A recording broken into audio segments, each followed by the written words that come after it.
A Southern Kentucky family wants answers after they say their daughter's support dog was stolen. They say it happened yesterday in Wayne County. The sheriff's office is investigating. WYMT's Phil Pendleton reports on why this family says the absence of the little dog is such a major loss. Oakley is missing. Her family believes that this little dog was taken from their home. They want answers, but more than that, they simply want the little dog that means so much to them and, most importantly, their daughter. Oakley is Cheyenne's emotional support dog. She has a medical condition that Damon and Amy Gregory say the dog helps her with mentally and emotionally. But yesterday morning, after the dog slipped through the family's gate, he didn't return. They are certain that he was stolen because the dog has never done this before, and their neighbors say they recently had issues with people trying to steal their dogs. She's beautiful. They're stealing them to sell. They've tried to get a guy's beagles right out the road here. They tried to get them, and he went out, and they run off, and then a few nights later they come back and tried to actually get them off the chain. Sheriff Tim Catron says his office is investigating, but he says so far they have few leads in naming a possible person or persons of interest. In Wayne County, Phil Pendleton, now back to you.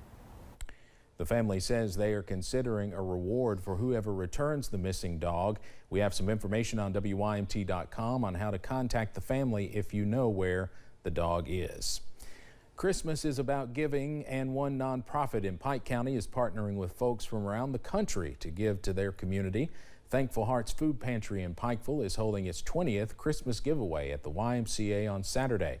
Those in need can come to receive coats, shoes, food, and much more. The pantry invites folks from out of state to come, participate, and spread some Christmas cheer.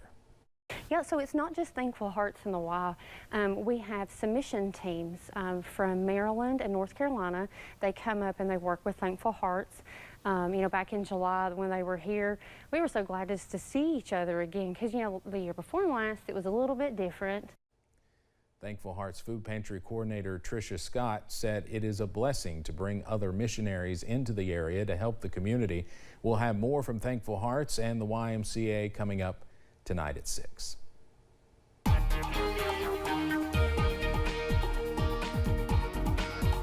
Been watching overcast skies around the mountains this afternoon, and even a few showers in some spots.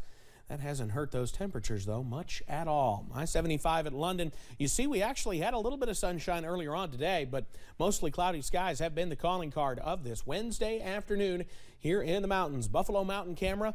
Notice we're trying to hint at a little bit of sunshine there just above the horizon as some of those clouds see a little bit of clearing out, but otherwise we are staying under the clouds. But even so, look at the temperature, 57 here in Perry County. Same thing up in Breathitt County at Jackson and into Laurel County at London. We're even warmer in some spots. Look out at Somerset and Monticello, 63 Somerset, 62 into Monticello. So we have a very mild afternoon underway. Watching some showers as well, pushing through some parts of the mountains. And we're going to continue to see the potential for a few sprinkles as we finish out the day. We're not done yet until that frontal boundary pushing by the I-65 corridor out there moves on through. So keep those weather apps handy tonight, because even when it's not raining, those showers coming to an end, it'll still be breezy with those southwest winds keeping us quite mild as we head into the overnight hours. I'll have the latest on when we really start to warm up and when some sunshine could return coming up in just a few minutes. Steve? Evan, thank you. Excuse me. A new study published in the journal Frontiers in Medicine finds people who survive severe COVID infection are significantly more likely to die within a year. Researchers at the University of Florida looked at nearly 14,000 patients who tested positive for the virus between January and June of last year. Patients who required hospitalization were about 2.5 times more likely to die within a year than those who tested negative, and almost twice as likely as COVID people who did not need hospitalization. More work is needed as the study includes only reviewed data from the University of Florida Health System. Not too long ago, employees at 3M in Harrison County were protesting the vaccine mandate for federal contractors. Well, yesterday, U.S. District Judge Gregory Van Tatenhove sided with a lawsuit by Attorney General Daniel Cameron to block the mandate. Although Judge Van Tatenhove blocked the mandate, he said the vaccines are effective. Governor Andy Beshear said the judge's ruling needs more clarity. In the past, Governor Beshear has said Kentucky will comply with all federal regulations regarding vaccines. But if you are not vaccinated, there is a periodic testing you have to undergo. So in the end, we need to know what, as an employer, we're going to have to do or not do. The judge's ruling affects Kentucky, Ohio, and Tennessee. A huge day at the U.S. Supreme Court where the future of abortion rights hangs in the balance. Hundreds of protesters on both sides of the issue descended on the nation's capital as the 9 justices heard arguments in a case that could overturn Roe v. Wade. CBS's Skylar Henry is outside the Supreme Court with more. Protesters were divided by metal fences outside the U.S. Supreme Court. Inside, justices heard oral arguments for the most consequential challenge to the 1973 Roe v. Wade decision on abortion to date. Life is worth protecting from conception. We're moving towards a society where we're forcing people to give birth, and that's not the solution. At the heart of the case, known as Dobbs versus Jackson Women's Health Organization, is a Mississippi law that bans abortions after 15 weeks of pregnancy. This is a wonderful opportunity to return this to the people. This case is a major test of the High Court's 6-3 conservative majority, with a decision expected before summer of next year. Why should this court be the arbiter rather than Congress, the state legislatures, state Supreme Courts, the people? They're going to be ready to say, no, you're just political. You're just politicians. And that's what kills us as an American institution. 21 conservative states have already passed laws banning all or almost all abortions if Roe v. Wade is overturned, while 16 states are working on legislation to protect access to abortion. I support Roe v. Wade. I think it's a rational position to take. A recent CBS News poll showed a majority want the Roe v. Wade decision to stay as is. Skylar Henry, CBS News, the Supreme Court. Now, last month, the U.S. Supreme Court heard arguments on a Texas state law that allows civil suits to be brought against anyone involved in getting an abortion as early as 6 weeks into pregnancy.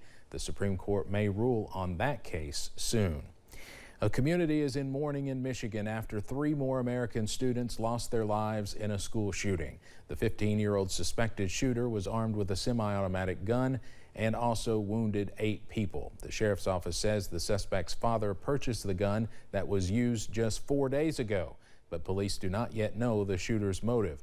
The Oakland County Sheriff's Office says if there were earlier warning signs, they were never notified. It's something you see in like movies. Like, this doesn't happen at Oxford, this doesn't happen at my school. Local law enforcement and the FBI are shifting through social media as well as surveillance video for clues about what happened. A new poll finds many young American adults are worried about the future of the country. The Institute of Politics at the Harvard Kennedy School surveyed about 2,000 adults ages 18 to 29 at the end of October and beginning of November.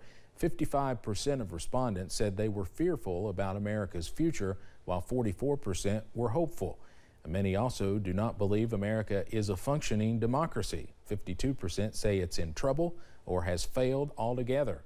This is a shift from earlier this year when most young adults were more hopeful. Protesters in Sudan are refusing to accept last week's power-sharing deal between the civilian prime minister and the military. Tens of thousands of demonstrators filled the streets of Khartoum Tuesday, demanding full civilian rule, and were met with tear gas by police. Protesters say they have seen what happens in other transitional countries where the generals take back power and the world goes on with business as usual. Coming up on First at 4, one state is making the switch from gas-powered lawnmowers to electric ones. Experts think many states will follow. And drier weather continues to filter in tonight. We have some even warmer temperatures on the way. I'll have those details straight ahead.